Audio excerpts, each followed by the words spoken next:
Qui veut être riche à 60 ans? Tout le monde veut l'être jeune en 5 ans pour en profiter. C'est pareil dans mon quartier. Ça arrive souvent, j'y retourne. Et la moitié sont des drogués et des junkies, et l'autre moitié essaie de survivre. Donc, il y a peu de gens qui ont obtenu des résultats et du succès. À quoi est dû ce succès? Si on jouait avec les mêmes variables que tout le monde, le système devrait fonctionner uniquement avec des indépendants. Si les gens arrêtaient de toucher un salaire fixe et étaient payés sur une base ou aux variables, je t'assure qu'on créerait un pays très riche. Comment ça se fait, mec, qu'un médecin gagne moins qu'un conservateur des hypothèques? Qui ne travaille pas avec un salaire de base? Les inspecteurs des impôts. Bien sûr, ils touchent à la commission. Tu connais l'agenda 2030 célèbre dans ta communauté. Un rouleau compresseur qui accélère et engloutit tout. Il est nécessaire qu'il y ait des gens et une classe ouvrière. Ces gens doivent de bien vivre. Il n'y a pas de salaire de merde, il y a des monopoles de merde. L'Espagnol passe 7 mois sur 12 à payer des impôts et il lui en reste 3, 4, 5 pour vivre. C'est important. Si tu observes les pays efficaces, comme Monaco, Singapour ou Dubaï, pourquoi sont-ils les meilleurs? Parce que d'abord, les habitants de ces pays.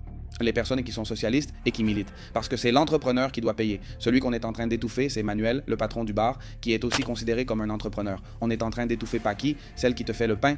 On étouffe la fille qui a une clinique dentaire, pas Amazon, Google ou Apes. Que penses-tu du monde de l'infoproduit? Ça m'ennuie énormément. Arrête de dire que tu veux te contenter, que tu n'as pas besoin de plus pour être heureux. Tout le monde veut une bonne? Bien sûr.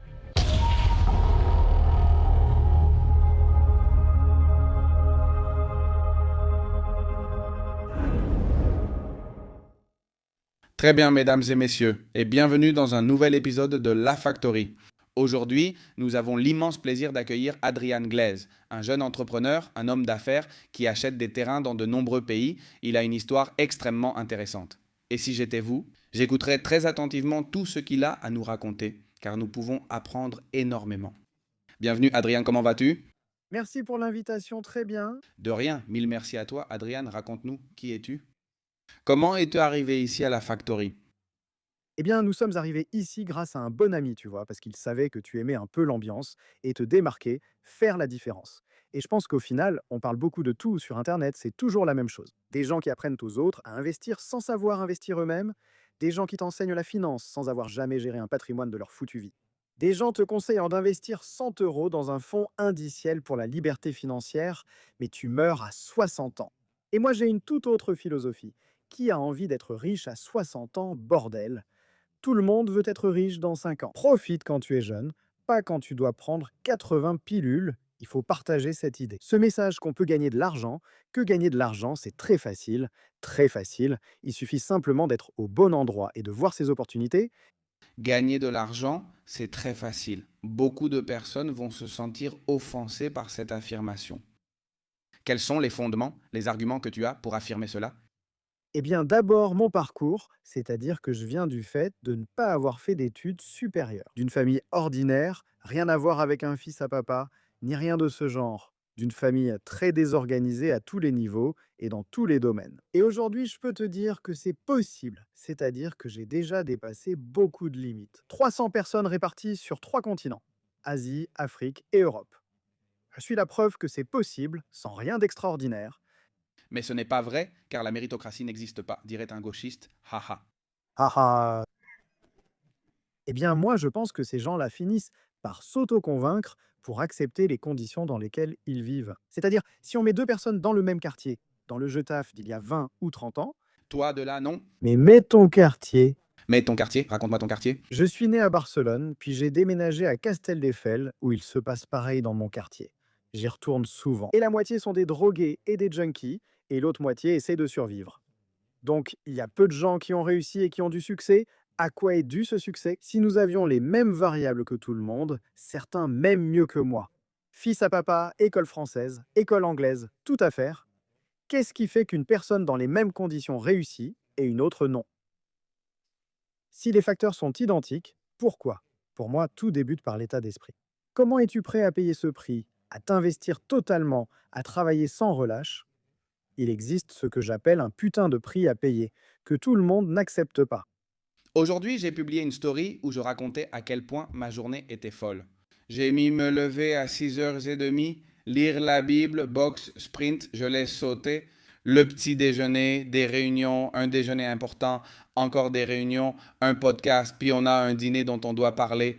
Certains business, toi et moi, que j'annoncerai dans la communauté, puis j'ai un engagement familial et je me dis que c'est le prix à payer, avoir ce niveau de stress. Je ne me considère pas encore comme un homme à succès, mais je sais que pour y parvenir, il faut sacrifier beaucoup de choses que les gens de mon âge refusent souvent. Les gens préfèrent aller à l'Aquacela, les gens préfèrent aller au Tecnito, se droguer le week-end, à la Fiestuki et ne pas sacrifier autant d'heures.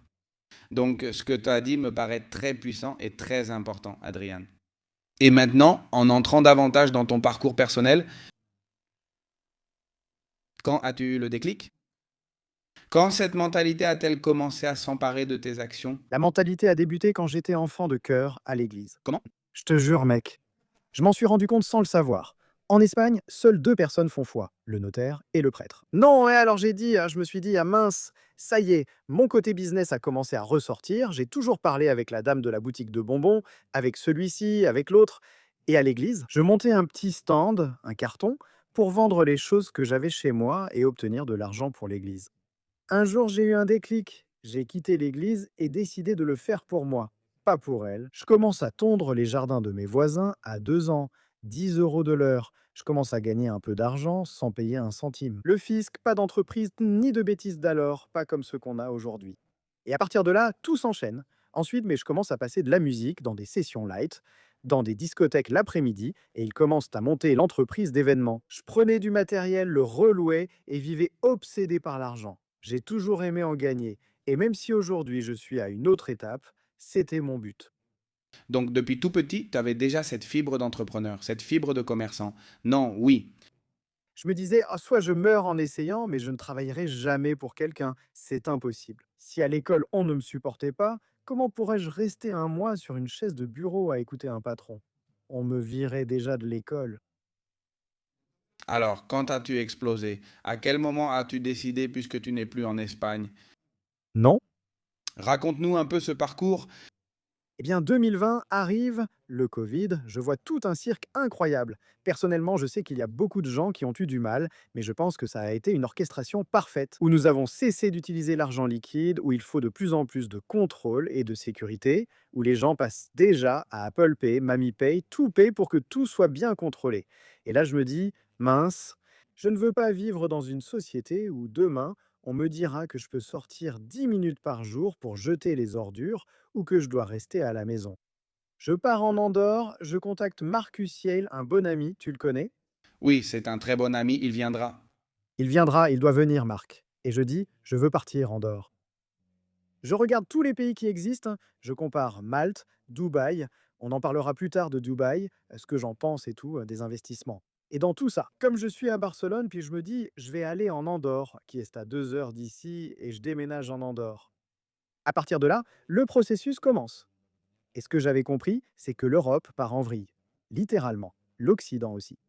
J'ai vu que j'avais une liberté, qu'avant tu faisais des affaires, tu payais, et c'était la liberté totale. Et maintenant, ils te contrôlent même pour un foutu bisoum. On en est arrivé à un point. Tu remarques dis-moi un peu. À Barcelone, tu connaissais déjà un certain succès économique et facturais une somme conséquente. Oui, bien sûr. C'est-à-dire, pour que le public sache un peu, oui, de combien parle-t-on du chiffre d'affaires total ne dit pas le bénéfice, mais combien tu facturais. Non, ta personne. Tes activités. Je peux parler pour que tu te fasses une idée. C'est-à-dire, moi, quand j'avais 20 ans, j'ai monté un business à la plage, un beach club. Comme un bar de plage, un truc comme ça. Et moi, rien qu'avec ce business, en 6 mois, je faisais un chiffre d'affaires de 500 000 euros par saison. Je gagnais 120, 150 par saison. Net à 20 ans, c'est-à-dire, C'était après impôt. oui, plus l'entreprise d'événementiel que j'avais, plus l'agence de marketing et de publicité, oui, il m'est arrivé d'y aller comme un poulet sans tête. Beaucoup pensent être productifs en faisant 20 choses à la fois, mais n'excellant dans aucune. Mais je gagnais beaucoup d'argent, je gagnais bien ma vie, je roulais dans une super voiture, une bonne BMW, puis je me suis acheté une autre BMW, une 435, et je faisais un très bon chiffre d'affaires, je gagnais vraiment bien ma vie. Mais cela m'a aussi permis de comprendre ce que sont les politiciens. J'avais une concession publique, j'en ai vu beaucoup, et j'ai compris leur fonctionnement. Et pareil, droite, gauche, communiste ou pas, c'est tous la même merde. juste avec un masque différent, complètement. Tu as dit quelque chose qui m'intéresse. Tu as dit que tu as remarqué la différence par rapport à avant, quand tu faisais des factures, qu'il n'y avait pas autant de contrôle. C'était un peu le bazar avec les factures et tout ça. Et aujourd'hui, ils te contrôlent, même un virement Bizoom. Tu as bien dit ça, n'est-ce pas? Totalement. Explique-moi ça. Je peux te donner beaucoup de comparaisons compréhensibles.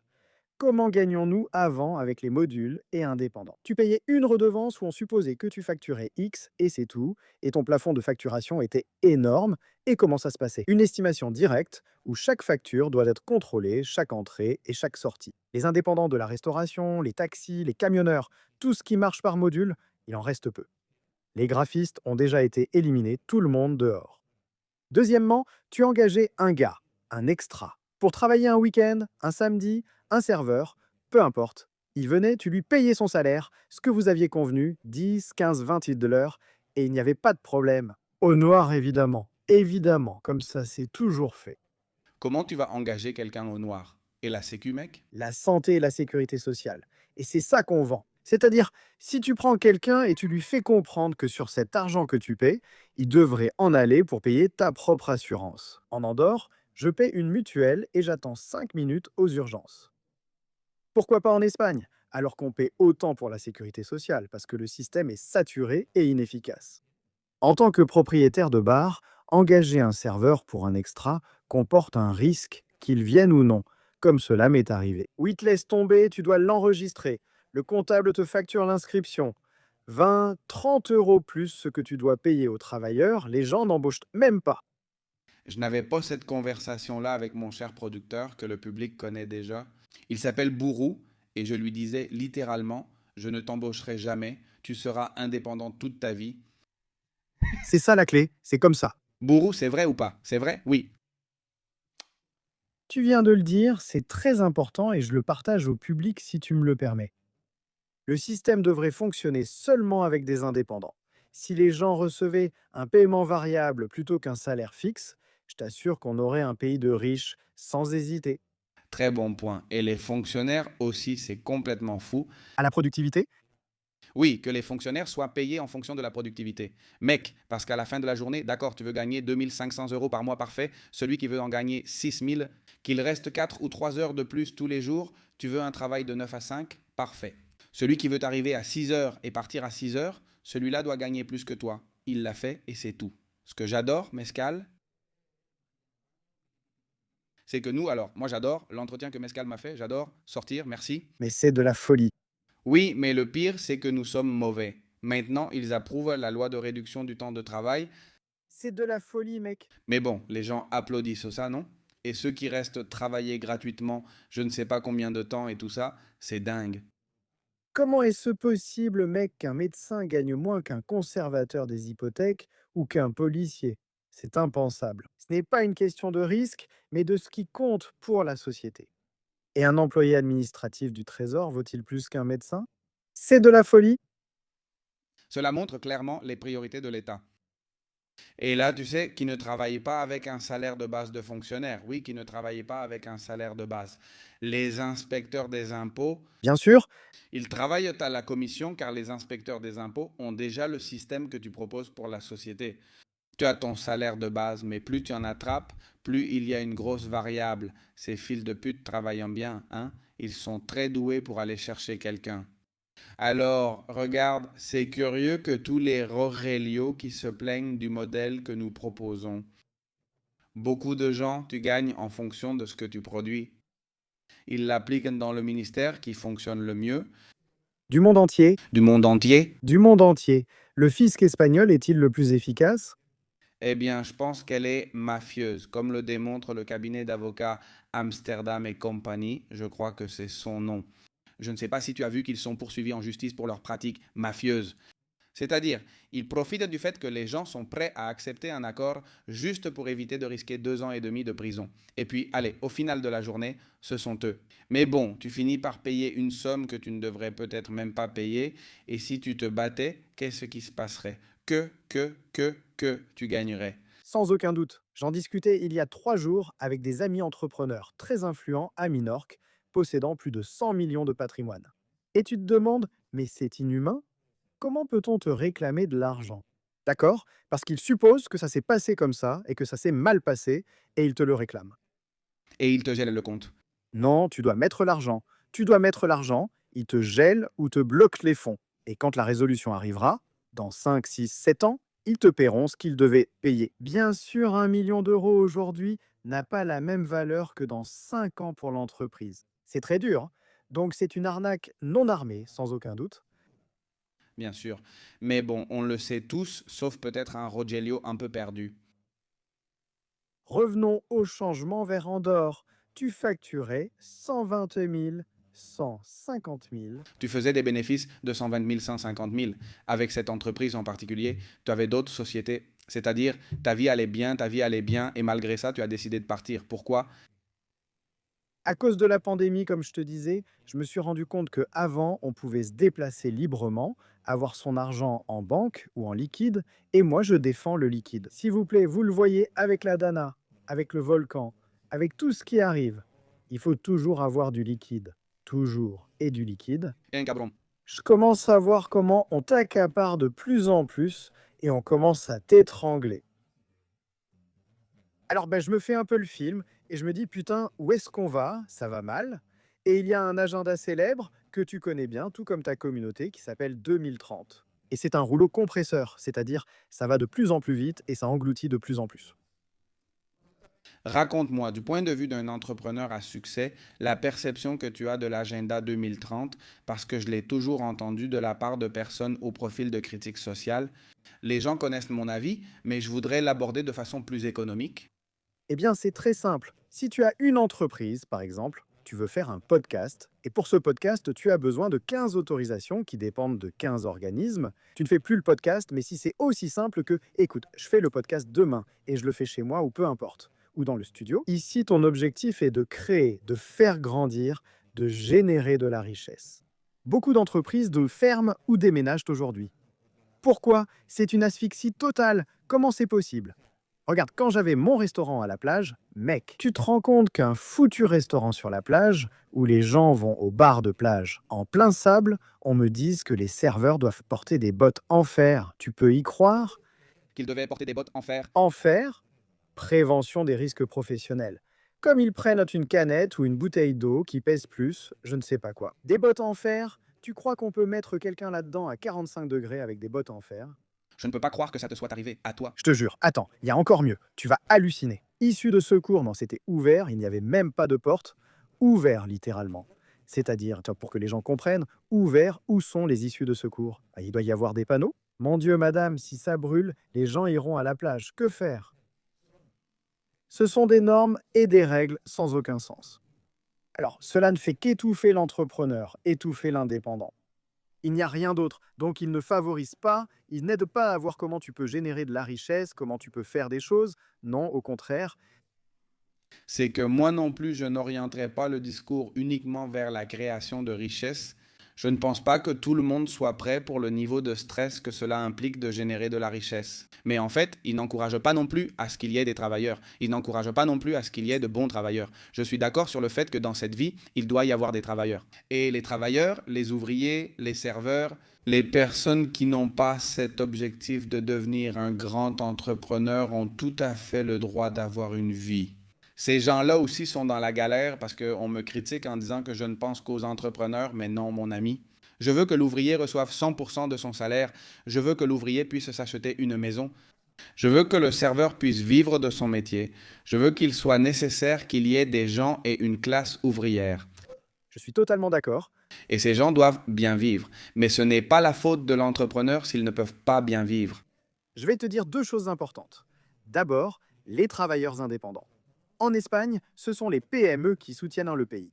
Donc au final, le problème de l'indépendant, c'est qu'il ne peut pas se concentrer sur l'ouverture de son bar ou de sa boutique de fruits. Le problème de l'indépendant, c'est qu'il consacre plus de temps à la gestion, aux factures et impôts, qu'à servir des bières, préparer une omelette ou trouver un bon produit. C'est ça, le grand problème de l'indépendant. Et quel est le grand problème du salarié qui touche un salaire de misère? Il n'y a pas de salaire de misère, il y a des monopoles de merde. Je vais te l'expliquer simplement. Le marché suit l'offre et la demande. Si Uber arrivait, vu que beaucoup critiquent les taxis, et annonçait les gens vont gagner 1 200 euros, je ne sais pas combien ils gagnent, mais ce sera 1 200 euros. Si le travailleur de 50 ans ou de 60 ans, qui n'a aucune possibilité, ou le Sud-Américain, qui est venu gagner sa vie, n'a aucune possibilité. Et s'il n'y a qu'Uber, qui a le contrôle? Uber? Mais si tu as un Uber, Amazon, McDonald's et tout le monde qui se dispute le même volume de personnes, les gens choisiraient où travailler, parce que les entreprises devraient offrir de meilleures conditions, offre et demande. S'il y a trop de travail, que va-t-il se passer?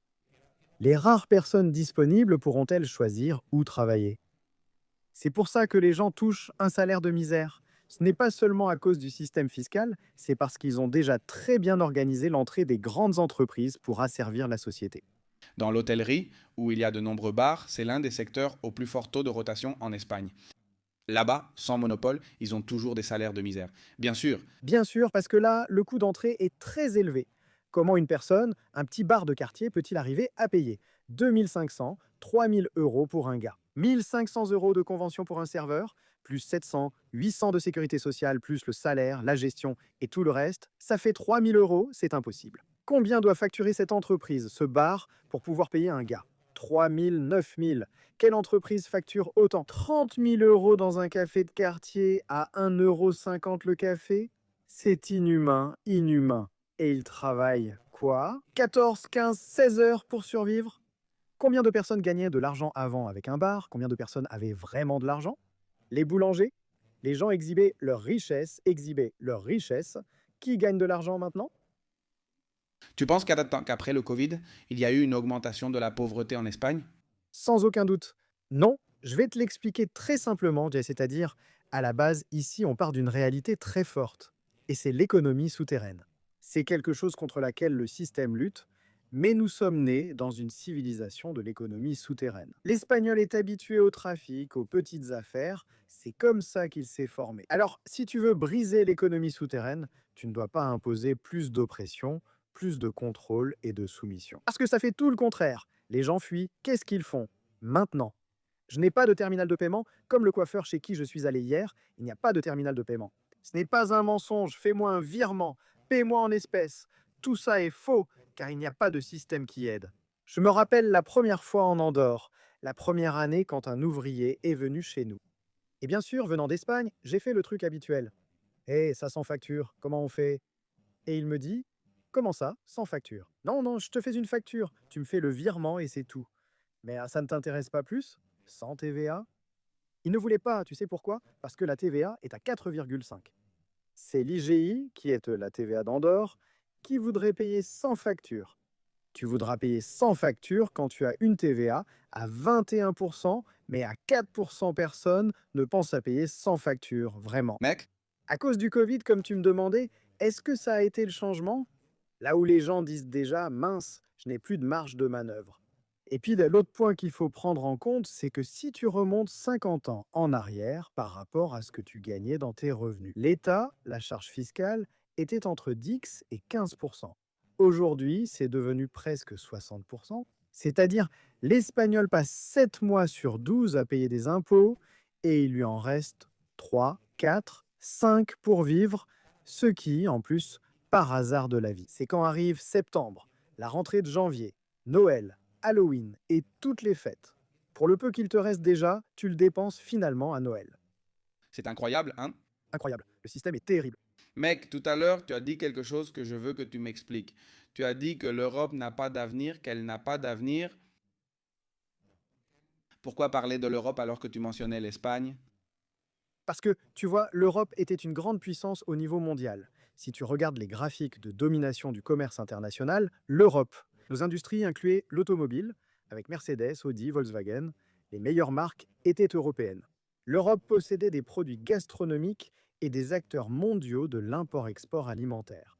L'Europe avait un énorme potentiel technologique avec des inventions et des avancées remarquables, comme les premières se greffent. C'est-à-dire, des entreprises comme l'Espagne sont en train de développer des infrastructures ferroviaires en Arabie Saoudite ou ailleurs.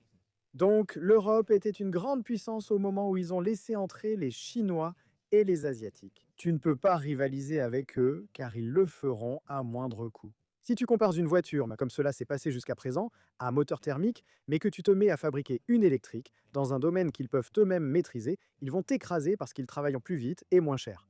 Et c'est ce qui s'est passé. La voiture la plus vendue, la moto la plus vendue sont asiatiques. Et c'est fini. J'ai des amis dans des groupes importants, comme le groupe Volkswagen, qui essaie de transférer des usines en Inde. Ils forment des ingénieurs indiens. Pour concurrencer sur les prix, des entreprises comme Porsche et Jaguar ont été sacrifiées, sans potentiel restant. Tu es en train de critiquer le libre marché, sache-le. En quel sens? Je ne suis pas un internationaliste du libre marché, tant que les conditions du monde ne sont pas égales. Ce qui n'est pas possible, c'est que les entreprises européennes, comme tu l'as dit, soient en concurrence avec un tel désavantage. Par exemple, la Chine dispose d'une main-d'œuvre très bon marché. Total. Un Chinois ne peut pas avoir de meilleures conditions qu'un Espagnol pour ouvrir un bar. Mais pas non plus une entreprise chinoise. Le libre marché n'a pas de sens, c'est pourquoi je ne le soutiens pas ici. Ha ha ha, il faut considérer certains aspects, je vais t'expliquer. Comment est-il possible que les Chinois imposent une taxe douanière de presque 40% pour qu'un Chinois millionnaire puisse avoir la nouvelle Mercedes, alors qu'en Europe, nous n'imposons aucun type de taxe douanière sur les produits chinois? C'est-à-dire, ils sont intelligents, ils privilégient leurs propres produits pour renforcer leur économie. Et pendant ce temps, nous permettons qu'ils nous imposent ces taxes et nous, on ne leur impose rien. J'apprécie la philosophie de Trump. Tu mets des droits de douane sur mes produits, j'augmente les tiens. Parce que comment peut-il y avoir un libre marché si le libre marché est toujours à sens unique? Protège-les chez toi. Exactement, protège-les chez toi. Il n'y a pas d'autre solution. C'est-à-dire, Je crois au libre marché dans le cadre national en les protégeant chez toi, et européen. sans aucun doute, libre marché. Et chez moi, entre qui je veux. C'est cela qu'il faut préserver parce que nous devons tous les deux additionner et recevoir, c'est important. Si tu regardes les pays qui fonctionnent, quels sont les meilleurs pays du monde qui fonctionnent? La Suisse, Monaco, Singapour, Dubaï. Pourquoi? Parce que ce sont des pays où, en premier lieu, les gens du pays sont prioritaires. Si tu commets un délit, tu es dehors, extradé. Il n'y a pas de mendicité ou d'histoire. Ça n'existe pas comme ça. Pourquoi? Parce qu'on ne peut pas être simple figurant à la Gay Pride des Canaries. Il faut veiller au nôtre et être attentif à ce qui se passe. Puisque cela se passe en Andorre, pourquoi ce pays est-il considéré comme aussi fermé d'esprit? Il y a toujours un excédent et de l'argent en surplus car il gère bien les choses. Mais dans l'État andorran, il y a de l'argent en trop. Oui. Il y a de l'argent en trop, mais comment est-ce possible? Je croyais qu'en Andorre, on se déplaçait à dos d'âne, pourtant il y a un excellent système de santé, des routes et de l'éducation. Mais les routes en Andorre, vous y allez à Dodane? Plus ou moins, oui, bien sûr. Sinon, on me prend 50% d'impôts, il n'y aurait pas de route. Voilà ce que disent les idiots ici, vous y croyez? Imagine pour chaque travailleur, si tu lui donnes 800 euros en main, quelle mutuelle pourrait-il se payer? Quelle santé pourrait-on se payer? Quelle éducation pourrait-on se payer? C'est-à-dire, avec 800 euros, tu pourrais payer une bonne mutuelle et une bonne école à ton enfant. Et en plus, tu pourrais économiser et investir chaque mois une somme énorme, vraiment une somme énorme, mais le système est complètement cassé. Complètement. Il est insoutenable. Et en plus, au lieu d'aider les PME et les petits, qui étaient ceux qui soutenaient la pyramide, ils sont en train de les détruire. Maintenant, ils laissent des entreprises comme Amazon les écraser, tout en prétendant aider leurs prochains. Comment vas-tu aider ton prochain? Tu crois qu'Amazon, une entreprise comme Amazon dont je suis client, fait en sorte que ce kiosque, cette librairie de toujours, vendent sur Amazon en prenant les données de leur entreprise, en prenant combien ils facturent, combien ils vendent, ce qu'ils vendent et ce qu'ils ne vendent pas. Après 3 mois, leur annoncer, je ferme ta boutique et lance mon produit. Et au diable le petit commerce? Au diable le petit commerce. Les gens oublient aussi que ce sujet est rarement abordé. C'est que des impôts aussi élevés pour les entreprises ne profitent qu'aux grandes corporations, car ce sont elles qui peuvent se le permettre. C'est un sujet sensible? Et qu'il y a des structures. Bien sûr, des structures pour ne pas les payer, celui qui n'a pas la structure pour. En fait, ce que les gens ne réalisent pas, c'est que l'idéologie ou les personnes qui sont socialistes et qui soutiennent que l'entrepreneur doit payer. À celui qu'on est en train d'étouffer, c'est Manolo, le patron du bar, qui est aussi considéré comme un entrepreneur. On est en train d'étouffer Paki, celle qui te fait le pain. On est en train d'étouffer la fille qui a une clinique dentaire. On n'est pas en train d'étouffer Amazon, ni Google, ni Apple. Ça, ils s'en fichent. Eux, en fait, ils sont en train d'éliminer la petite concurrence qu'ils ont. Ils accaparent tout le marché et ils sont en train de monopoliser. Comme tu l'as bien dit tout à l'heure, et ça, c'est quelque chose que les gens n'arrivent pas complètement à comprendre. Le riche devient plus riche et le pauvre plus pauvre. Totalement. C'est l'agenda 2030. Et l'objectif est très clair, il reste 4 ans et ça va arriver. Et celui qui va avoir le monopole, ce sera un Booking, ce sera un Uber, ce sera un Amazon, ou alors, comme on le voit, ce sera Facebook ou Instagram. Totalement. Mec, je veux aussi te poser une question. L'Europe est en train de s'effondrer, on le sait tous, tu n'investis pas en Europe. Est-ce que j'ai beaucoup investi en Europe? Je possédais de nombreux logements et biens immobiliers en location longue durée, comme tout le monde le sait. Et quand je suis parti en Andorre, j'ai commencé à laisser tout le patrimoine, à le faire tourner, à faire pivoter, c'est-à-dire à faire pivoter les biens immobiliers. Je ne fais pas de location longue durée car je n'ai pas confiance sur le long terme. Je préfère des opérations à court terme. Acheter, rénover, vendre, dissoudre des indivisions, racheter des dettes, tout cela à titre personnel. Investir à l'étranger? L'avenir n'est donc pas en Europe. Où est l'avenir? Il faut être très clair et très simple, l'Afrique et l'Asie. 200%. C'est-à-dire, j'en suis tellement sûr qu'on pourrait me couper les deux bras et je continuerai à dire la même chose. Oui. Quels sont tes investissements en Afrique? Quels sont tes investissements en Asie? En Afrique, plus précisément en Tanzanie, j'ai des hôtels, j'ai aussi une compagnie de safari. Et bon, j'accumule des terrains comme une bête, c'est-à-dire comme une bête juste pour avoir des morceaux de terrain. Et ça, c'est quelque chose que j'ai appris des riches parce que le développement est naturel. Alors, tôt ou tard, la population s'étend, elle a besoin de plus de terrain pour cultiver, pour les services et pour vivre. Et en Indonésie, en Asie, Indonésie? j'ai des hôtels. Oui, c'est l'un des pays les plus peuplés du monde, pas l'Indonésie. Le top 10 va arriver et le top 3 aussi. 350 millions de personnes. Il a presque la même population que les États-Unis. C'est incroyablement large. C'est comme de Madrid au Pakistan. Pour que tu te fasses une idée de la distance, L'Indonésie, c'est comme un archipel, n'est-ce pas? oui, c'est fou. Et c'est la première puissance en ressources primaires, exportation, tout ça. Tu réalises qu'il est impossible de rivaliser avec eux. Pour chaque enfant dans notre famille, ils en ont 10. Alors, c'est comme les Baroquis, non? On se plaint tellement. C'est une invasion silencieuse. Moi, je ne me plains pas à la fin de la journée, c'est-à-dire, je ne me plains pas d'eux, je me plains de nous. Nous ne réalisons pas que notre société et civilisation vont disparaître. Concentrons-nous plutôt sur les affaires. La Tanzanie est-elle rentable? L'hôtel en Tanzanie?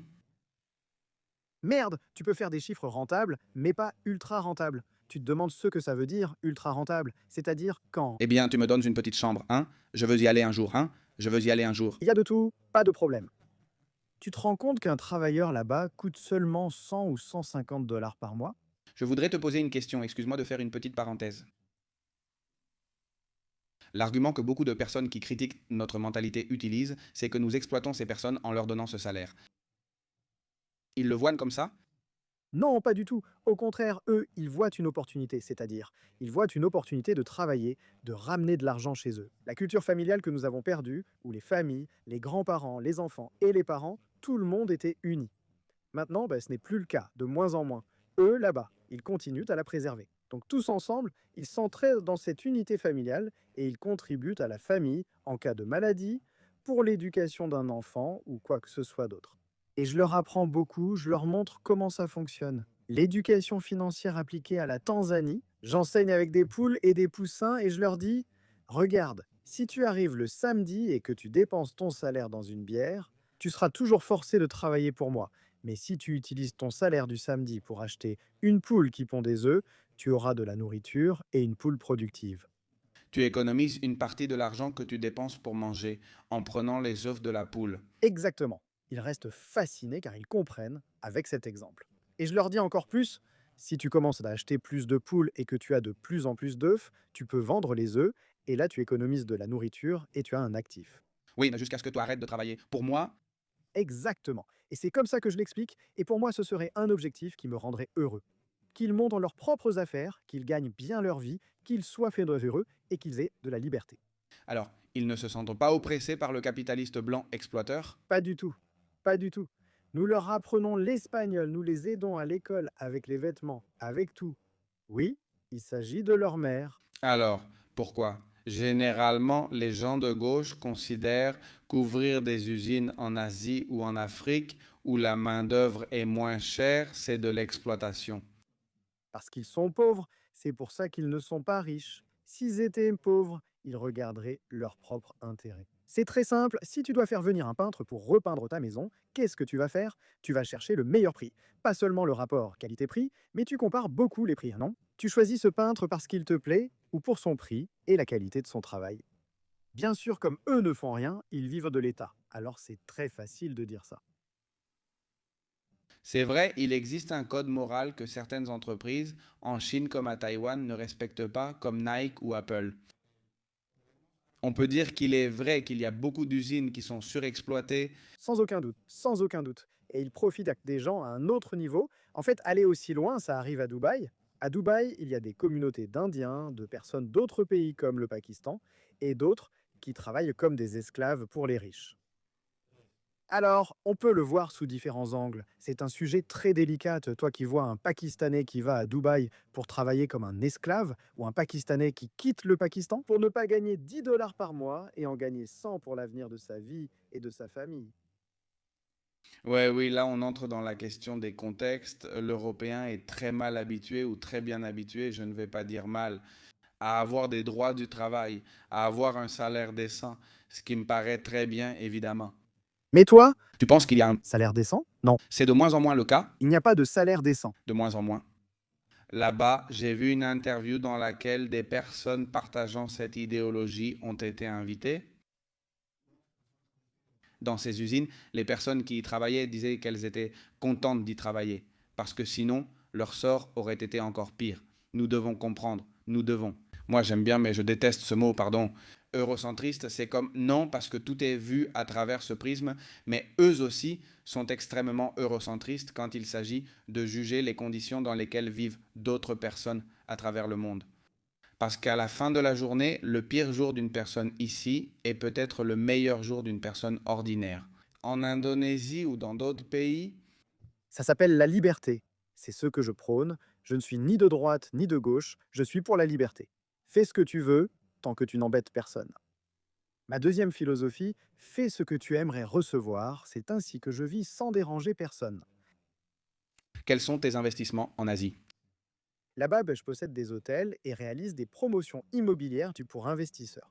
Par exemple, si tu veux faire construire ta maison, villa ou complexe, nous nous en chargeons. Mais tu es parti en 2020 en Andorre, tu avais déjà tous ces business en Tanzanie, donc en 5 ans. Comment as-tu fait? Est-ce que c'est toi le propriétaire des hôtels? Oui. Alors, raconte-moi un peu ce processus de départ en Andorre. Excuse-moi de te le dire, mais il y a un grand écart entre avoir un beach club, une entreprise de marketing et une entreprise de sonorisation et être propriétaire d'hôtels sur plusieurs continents. C'est un saut qui, je pense, mérite que tu m'en parles un peu. Comment en es-tu arrivé là? D'accord. Nous n'avons pas mentionné qu'à 20 ans, j'ai acheté mon premier bien immobilier. J'ai acheté un appartement à la plage à Barcelone, ce qui a déclenché ma passion pour l'immobilier.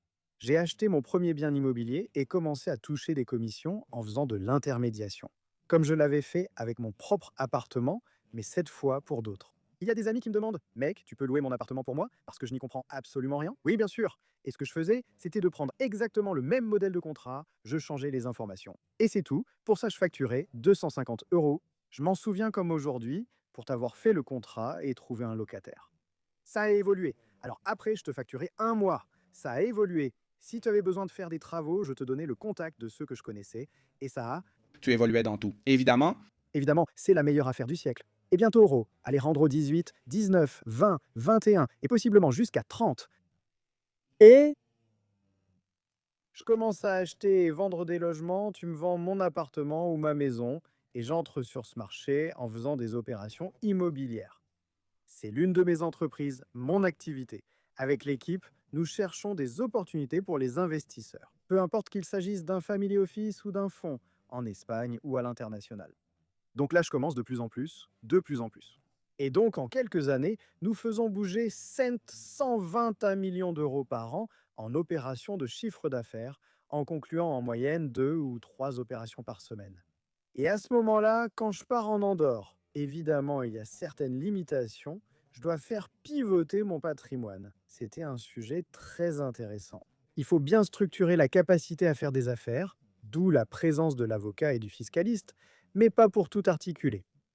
D'où vient ce point de commencer à monter des hôtels? C'est très simple. Je gagnais déjà très bien ma vie dans l'immobilier, la restauration et d'autres entreprises où j'étais associé. J'ai eu une entreprise de machines laser, de découpe, de gravure qui était dans le secteur logistique et d'autres différents business où j'étais conseiller.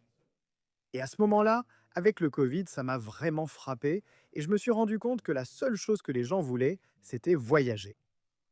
Notre génération préfère, contrairement à nos parents ou grands-parents, avoir une épaule de jambon à la maison ou bien manger de la bonne nourriture. Avoir une résidence secondaire, louer, voyager dans le monde, se prendre en photo et multiplier les mises en scène.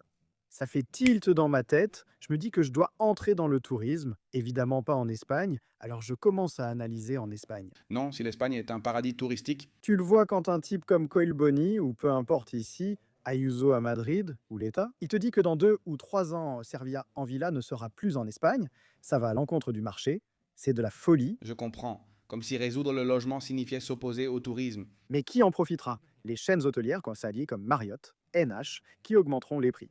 Les riches seront plus riches, les pauvres plus pauvres.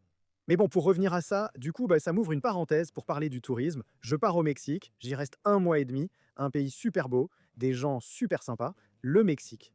Mais je n'ai jamais eu une expérience aussi difficile. Pourquoi est-ce que je me suis senti en alerte? Continue, on y va avec des amis, il y a des promoteurs et tout ça.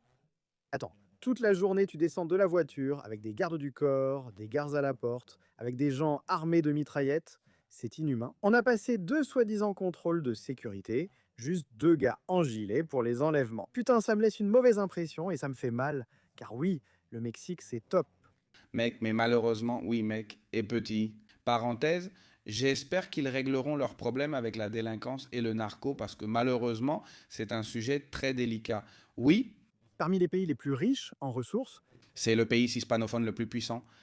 Franchement, le Mexique devrait être le berceau de l'hispanité.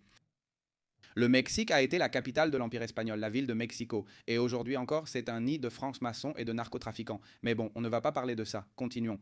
As-tu gardé une mauvaise image du Mexique? Eh bien oui. j'étudie aussi un autre pays comme le Pérou, où il y a également des problèmes gouvernementaux. J'allais entrer avec quelques amis et clients à moi, des footballeurs et tout. On allait monter là-bas un super projet d'agrotourisme et tout ça. Rien. J'ai regardé l'Équateur, j'ai regardé la Colombie, où j'avais aussi un autre ami qui investissait. Et l'Amérique latine, l'Amérique centrale, c'est un territoire à risque. Là-bas, c'est impossible. Et dans l'une de ces discussions, un ami m'a parlé, un ami et élève, non, des formations que je donne sur les affaires et les investissements. Et il me dit, et tu as déjà regardé la Tanzanie? Écoute ma vie, la Tanzanie. Je l'ai vue sur la carte et j'ai demandé, et ça? Pourquoi? Il m'a alors dit une phrase que je n'ai jamais oubliée. Et c'est, tu peux acheter une boutique pour 1000 balles et la louer à 1000 € la nuit. J'ai presque dit, comment ce n'est pas possible. Si tu la loues 5 fois par mois, la rentabilité est énorme. Non, non, exact, exact. Et je me dis, ce n'est pas possible. À ce moment-là, tu commences déjà à regarder le pays. J'analyse le marché et oui, je me rends compte que les tentes, mecs en toile, ça marche. Les Américains, les Asiatiques, super cool. Oh mon Dieu, ils veulent faire le safari à fond, vivre ce plan, cette ambiance. Tu les vois arriver avec leurs petits chapeaux et ils paient une fortune. C'est hallucinant. Incroyable, incroyable, mais inhumain. Et novembre 22, je débarque là-bas avec cet ami, avec d'autres aussi qui avaient des entreprises de safari et j'achète la moitié du premier hôtel. À eux, ça, on pourra en parler une autre fois. Ils m'ont arnaqué. On est tombé dans une très bonne arnaque. 1,5 million, je réclame. Pour tout. Et tu sais où ils sont. Le procès, oui, Ils sont de Barcelone et le procès aura lieu bientôt. tu vas le gagner, n'est-ce pas? Je dis qu'il n'y a jamais de justice, mais j'ai de bonnes chances de gagner car c'est bien argumenté. Comment cette escroquerie a-t-elle eu lieu? Parce que c'est important, tu réussis, tu fais des millions, mais il faut aussi que les gens comprennent qu'il y a des coups durs dans ce monde. Peux-tu expliquer comment cette escroquerie s'est déroulée avant d'en faire une parenthèse, s'il te plaît? Eh bien, très simple. Nous allions faire une formule où ils apporteraient leur connaissance du terrain. Ils avaient une entreprise de safari depuis 20 ans et ils avaient déjà eu un hébergement là-bas. En fait, c'est aussi celui-ci. C'est mon ami qui me les apporte. Ils sont censés être amis, se connaissent, il a déjà voyagé avec eux, ce sont l'élite. Erreur de débutant, à 100% ne pas avoir fait une bonne due diligence, ne pas les avoir étudiés en profondeur, ne pas avoir tout vérifié, les antécédents judiciaires, tout, absolument tout et rien. Nous y allons, nous nous entendons très bien, nous nous sommes compris.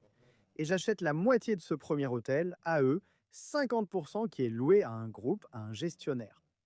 Ensuite, nous allons construire le suivant, mars-avril 2023, 5 hectares dans le Serengeti, où j'ai installé des petites bulles qui s'appellent COM, avec 2 O. Et eux devaient s'occuper de la partie construction, des contacts, sur le terrain, des permis et tout ça. Et moi, la partie dans laquelle je suis bon, c'est-à-dire le développement commercial, le business plan, le marketing, donner forme à cette entreprise. Je n'envoie pas d'argent sans cesse et pour 100 000 euros envoyés, il n'en versait que 3 000. J'appelle Jordi et lui dis: écoute, les travaux n'avancent pas. On se fait arnaquer. Juin 23. Je prends Joël, un très bon ami devenu mon manager, qui a cru en moi et à qui je dois tout. Peu de gens auraient quitté leur confort pour vivre sous tente, en pleine savane, et lancer le projet. Et on arrive là-bas, et il s'avère qu'il n'y a même pas un quart de l'argent qu'on avait envoyé. Et le travail qu'ils étaient censés avoir fait était complètement faux. En tant que directeur de chantier, alors que ma vie était déjà tracée, je dormais sous une tente, me douchais au seau, tout s'effondre. Je me demande: qu'est-ce que je fais ici? C'est-à-dire, j'avais envie de tout laisser tomber et d'abandonner parce que j'avais déjà la liberté. PSE, oui, exactement. Et toucher un revenu universel, non? Et bon, je commence à tout remettre sur les rails. Le menuisier m'a arnaqué, les structures s'effondraient. On a ouvert l'hôtel avec les clients, il s'est mis à pleuvoir et tout s'effondrait. À ce jour, on attend toujours pour le réparer. Et dans tout ça, on est entré en conflit. Ça fait plus d'un an qu'on enchaîne les réunions, les appels, les litiges. Et voilà, ils réclament l'argent qu'ils devaient mettre mais n'ont pas mis. Ça m'a surpris car là où je devais en mettre un, j'en ai eu deux. Et le travail et tout ce qu'ils n'ont pas fait. En plus, ils m'ont escroqué avec le premier hôtel. Je n'ai rien touché et il y a d'autres choses pour lesquelles on ira jusqu'au bout. Bon, alors les gens savent déjà qui nous sommes, enfin qui nous sommes. Je ne suis pas à ce niveau de chiffre d'affaires, même de loin, mais quand même. C'est ça l'objectif, même si ce n'est pas seulement financier. Mon objectif, mais bon, Je le sais, c'est ça qui est beau. c'est ça qui est beau, mais le côté dangereux. Continue le récit. Comment reprends-tu l'histoire et réussis-tu finalement en Tanzanie? Eh bien, avec Joël, je me mets au travail. Mon associé Jordi fait des allers-retours comme moi. Il vient d'avoir un bébé, donc on se relaie. Un mois l'un, un mois l'autre. Nous avons reconstruit l'hôtel avec les fournisseurs. Maintenant, je connais la Tanzanie comme peu de gens. J'ai établi 1 million de contacts. J'ai obtenu plein de contacts. Maintenant, j'ai des contacts au niveau politique et tout. J'ai réussi à remettre tout sur les rails pour obtenir les autorisations nécessaires que nous ne connaissions pas. C'est-à-dire, nous étions en train de construire sans permis de construire, et il fallait un permis de construire. Nous fonctionnions sans licence d'ouverture, et il fallait une licence. Enfin, des milliers de choses, non? Enfin, on a tout terminé, l'hôtel fonctionnait en décembre, et comme je te dis, là, les clients arrivent et tout commence à s'effondrer. Nous avons dû refermer et tout reconstruire à nouveau. Et donc fin 23, début 24, l'hôtel commence à fonctionner plus ou moins et il commence à y avoir des réservations, ça commence à bouger. Je suis très bon en affaires et nous l'avons très bien positionné. Maintenant, nous avons presque 26 000 abonnés sur Instagram et un taux d'occupation vraiment, vraiment bon. Nous sommes autour de 60-70% en plein été, complet. Nous finirons avec de très bons chiffres cette année. Je suis vraiment content. Mec, oui, et maintenant, ils ne sont plus associés. On s'en occupe, là je l'ai testé amicalement et moins amicalement. J'essaye toujours d'abord amicalement. Mais ils veulent toujours garder le pourcentage que vous aviez convenu. Bien sûr, c'est comme le gouvernement, si tu as un associé qui ne met pas un sou et qui prend 50%, 60% ou 70%, peu importe. Ce n'est pas le cas, non. Mais s'ils partent en gardant une part du gâteau sans rien donner, qui refuserait? Ils n'ont rien mis. Rien, absolument rien. Je pourrais te préciser quoi.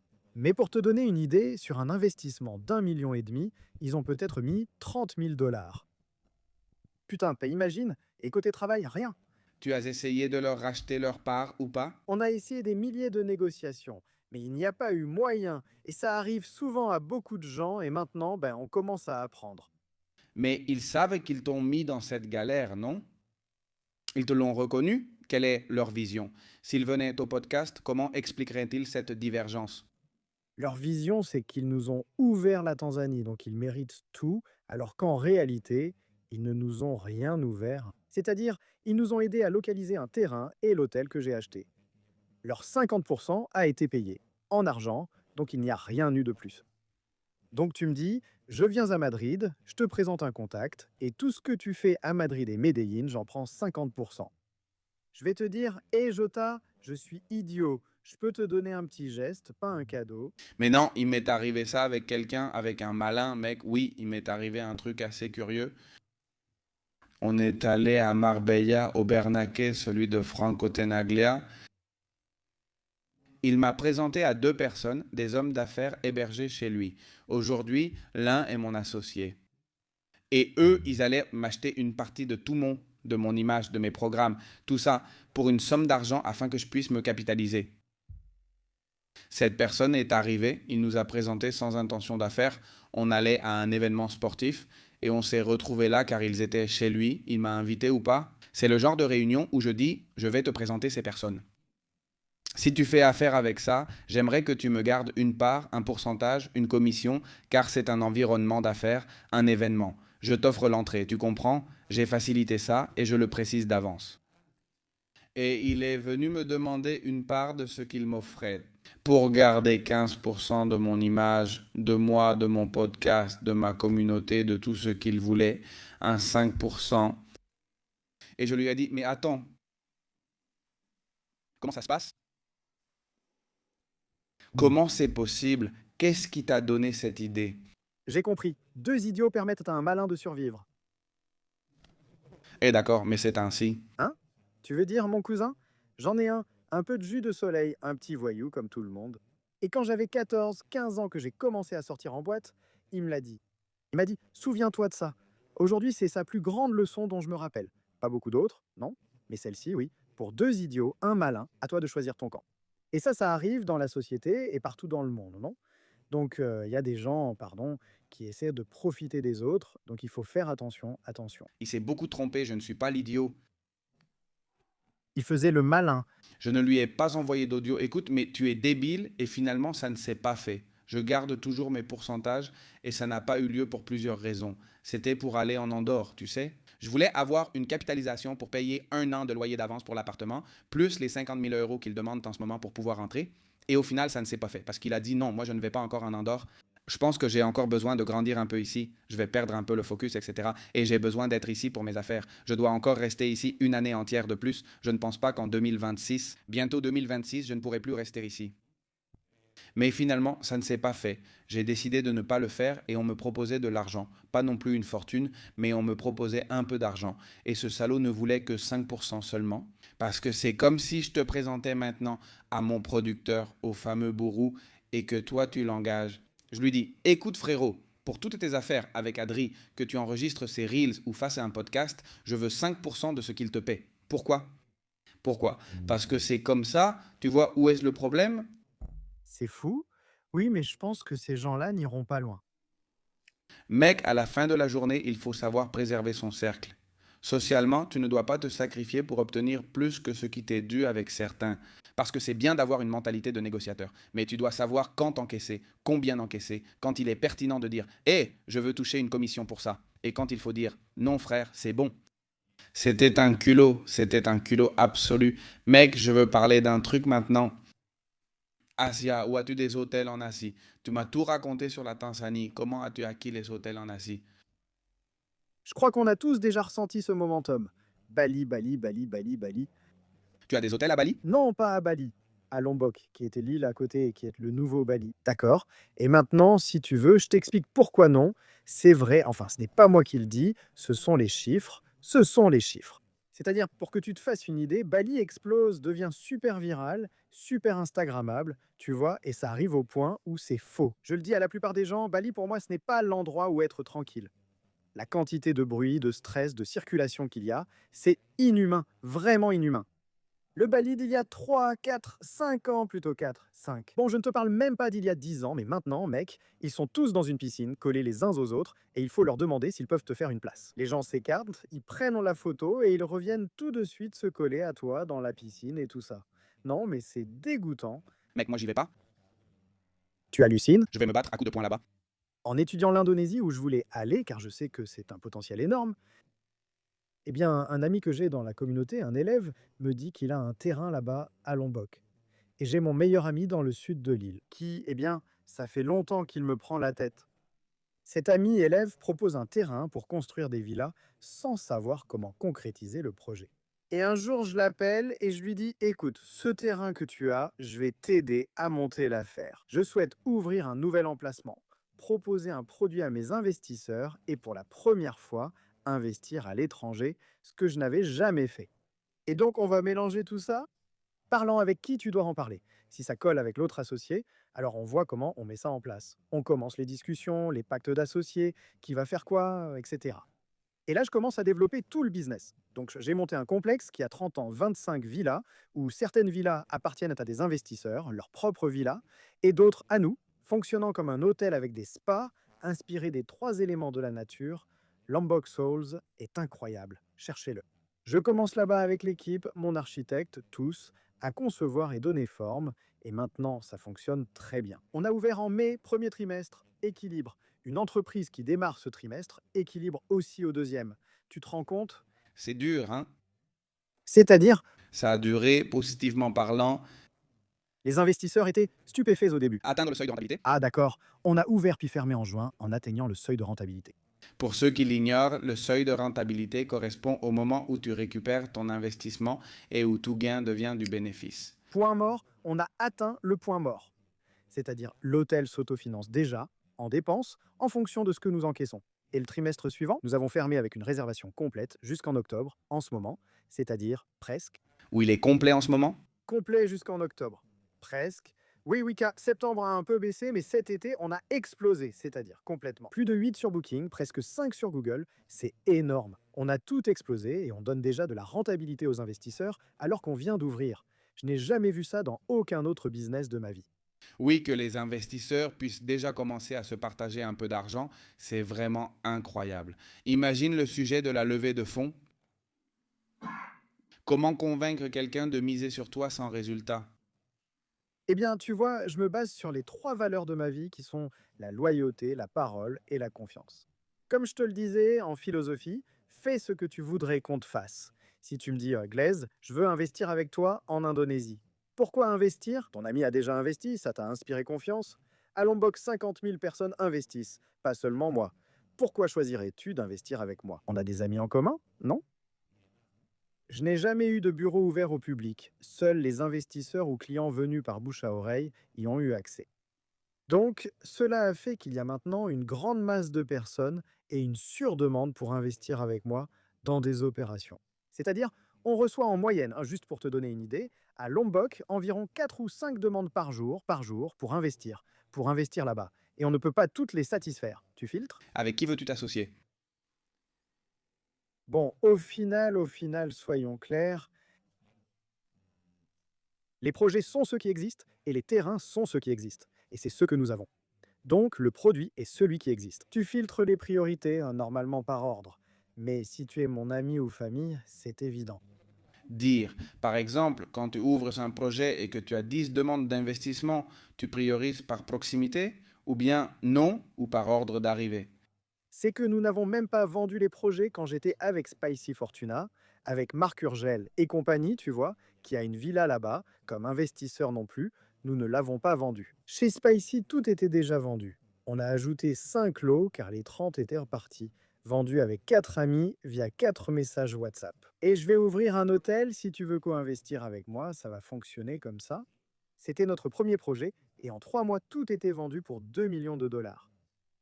Putain, mec, Et maintenant, eh bien, on va en faire plus. Je vais en faire plus. Oui, oui, je suis déjà en train de placer, mais au final, les projets ne sortent même pas au public. Beaucoup. Alors les gens s'inscrivent, et bientôt on en sortira plus pour qu'ils puissent co-investir et avancer main dans la main avec des gens qui s'y connaissent. Parce que c'est ça le plus important. En Indonésie ou ailleurs, il y a beaucoup de malins. Comme tu disais, je leur demande. Et toi, tu as fait quoi? Souvent, ils répondent avoir été serveur ou courtier sans vraiment savoir. Ni dans l'immobilier, ni dans les investissements, ni dans l'hôtellerie, ni rien du tout. Et effectivement, moi je suis bien dans les hôtels, je viens du secteur immobilier. Je sais très bien comment on construit, comment on fait les choses, et ça inspire aussi la confiance aux gens. totalement. Je voulais te poser une question. Est-ce que tu as des affaires digitales? Qu'est-ce que tu penses du monde de l'infoproduit? Ça m'ennuie énormément, en fait c'est quelque chose dont je ne parle pas quand on me demande. Ou plutôt, tu fais des formations?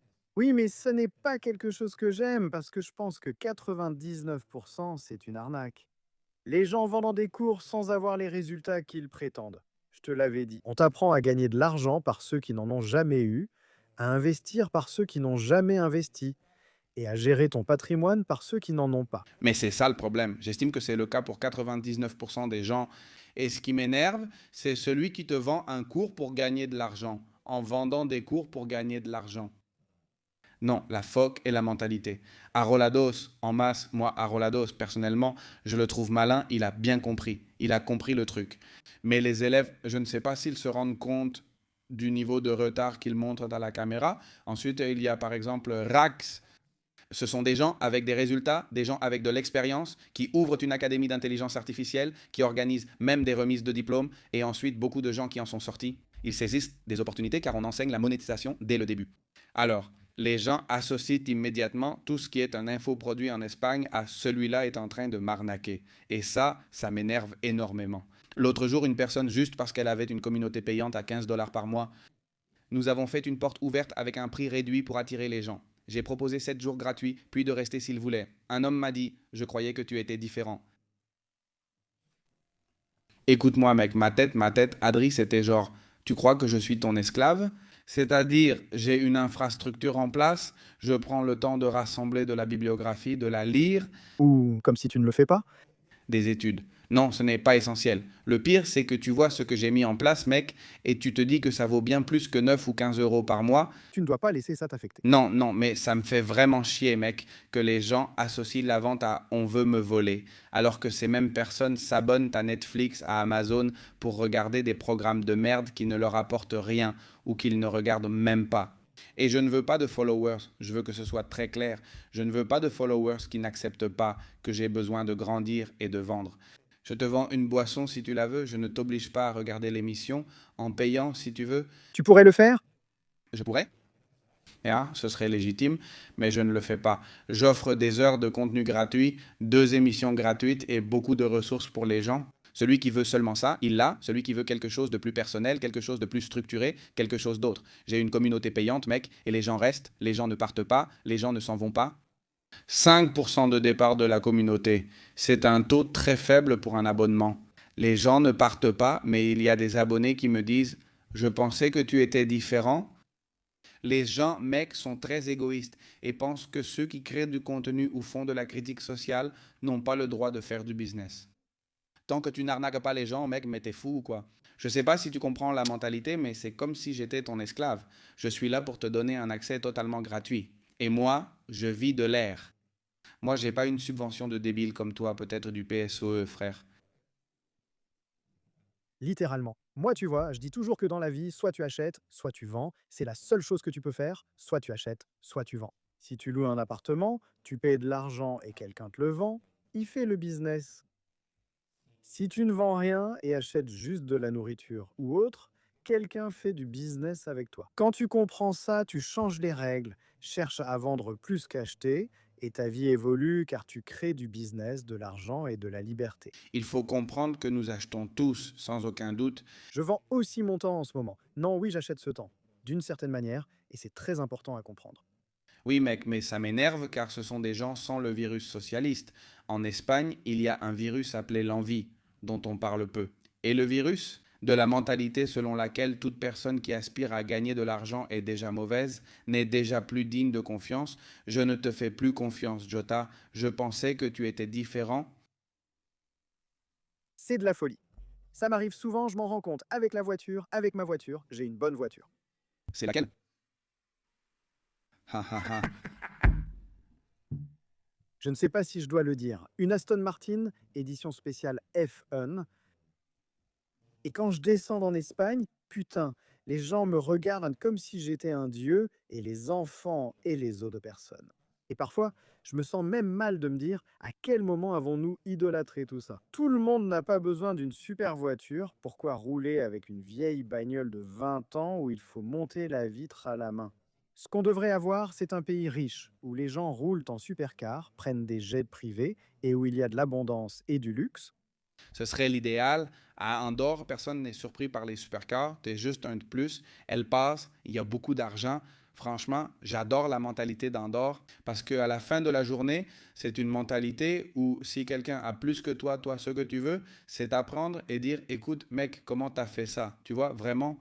Mais mec, dès que tu parles d'argent ou de business ici, les gens parlent. Celui-là, il a pris la grosse tête. Celui-là, je sais pas quoi. Celui-là, il va se planter. Franchement, ça me fait vraiment chier.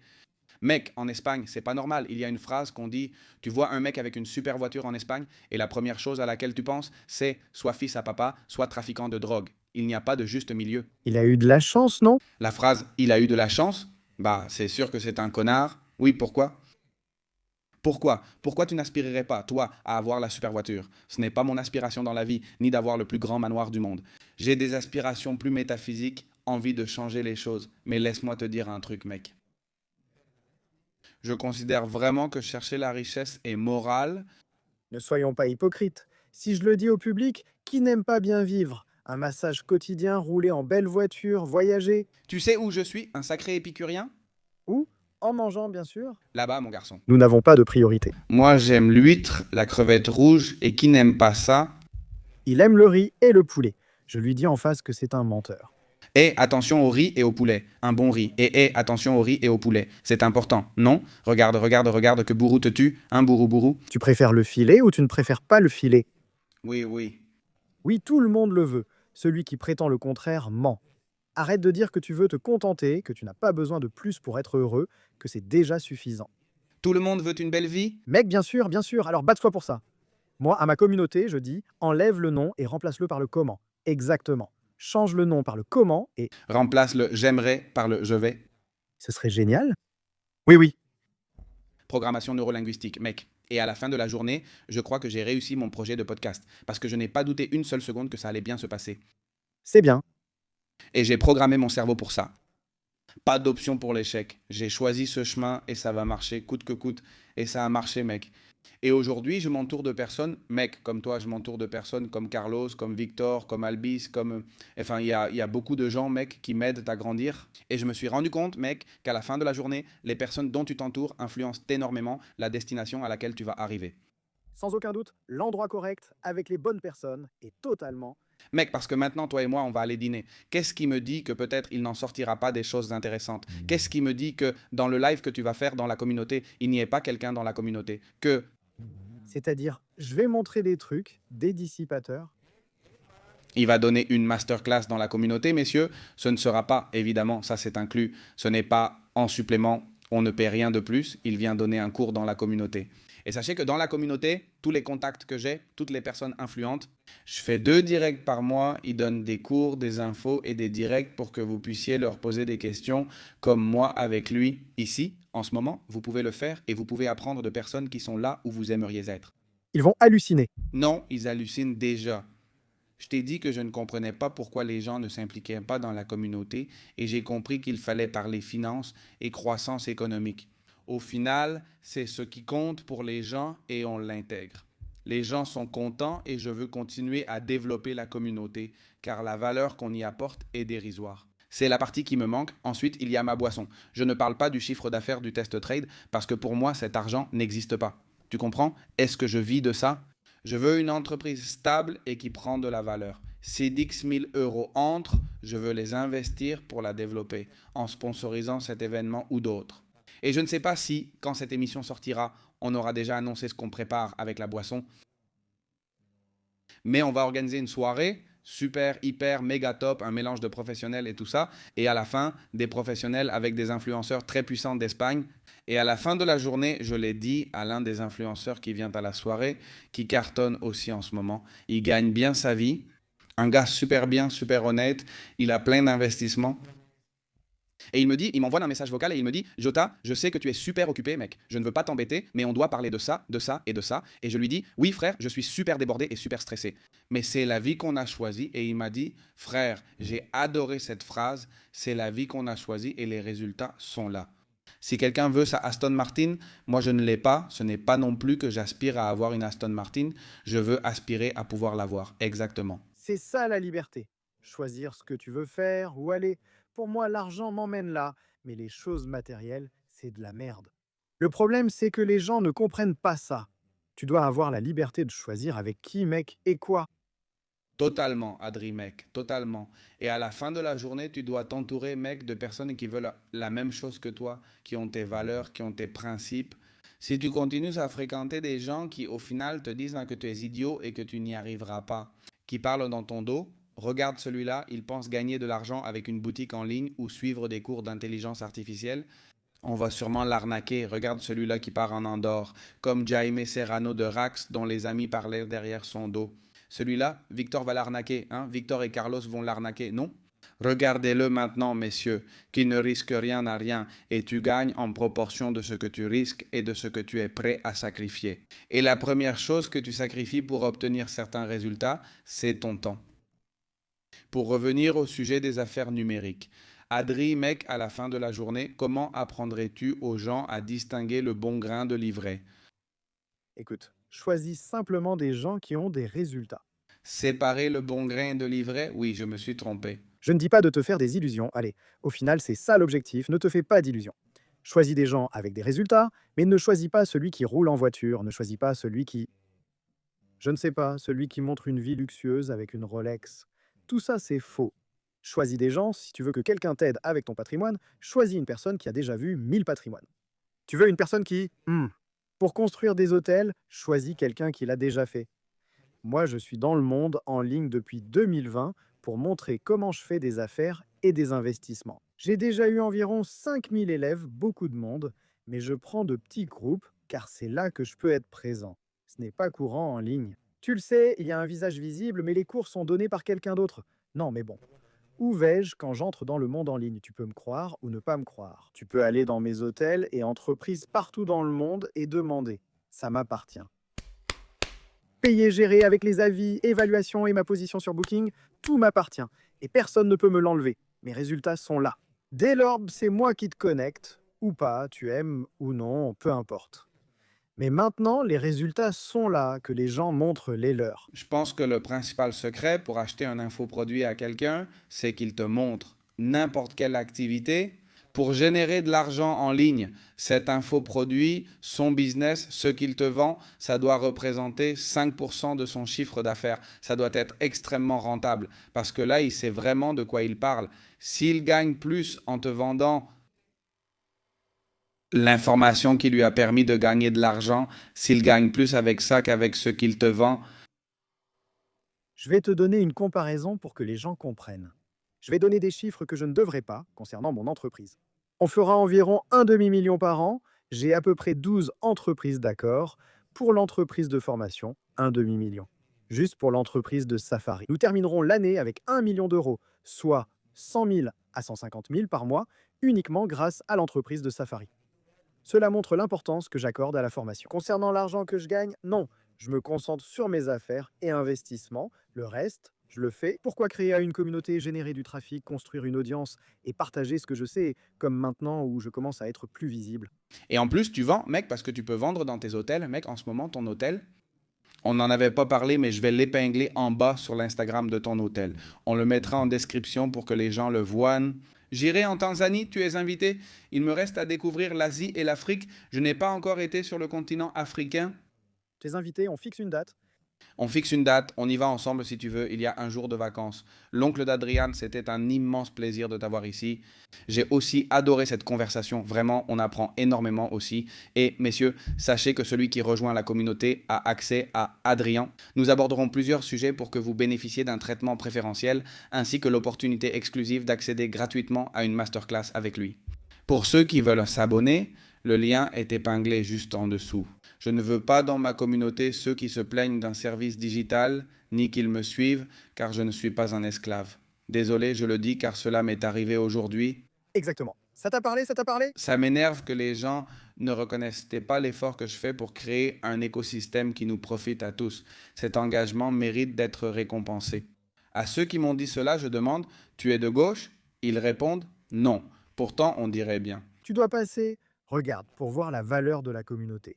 Pour moi, ce que tu gagnes est misérable. Mais on va donner des astuces comme comment ne pas payer d'héritage légalement, fiscalement, comment passer de payer 30% d'impôts sur un héritage à seulement 1%, ou comment utiliser des dissipateurs, des triangulateurs.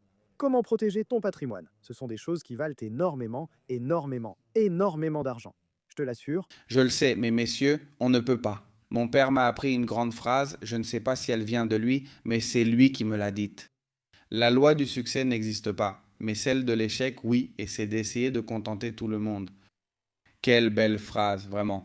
Donc voilà, messieurs, un immense plaisir. On se retrouve dans le prochain épisode de La Fabrique.